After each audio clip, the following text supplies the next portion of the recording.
Good morning again. This week, a number of new laws went into effect. One of them was a new 6% tax on sodas and other sugar-added drinks.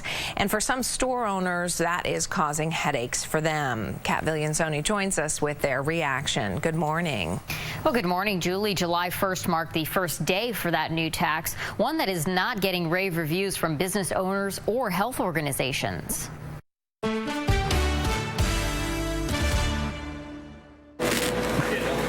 Ron Hubert started scanning drink bottles in the early morning Wednesday. This is what I've done since lunch. One by one, and then marking each code under taxable goods. And it all had to be done that day as Vermont's new soda and sugary drinks tax took effect. And 9 doors of coolers of products that have to be put in one by one. Wow. There's no bulk way of putting them through because of the type system that we have. Hubert and his wife Claire own the Middle Road Market, and Ron is also a representative from Milton. The Republican says he fought against the 6% tax because he knew if it passed, work for him and other small business owners would add up fast. But the burden is still on the small businessman to do this right with no guidance from the tax department, which I think is just wrong. Part of the reason that grocers don't like this new law is they say it's hard for customers to figure out what's being taxed. For instance, this container of 100% grapefruit juice is not taxed, but just down the shelf, this container of 27% cranberry juice is. And the consumer will have no warning when they're picking that up. Hubert says he would rather have seen the state decrease spending instead of adding a new tax. And he isn't the only one disappointed in the outcome.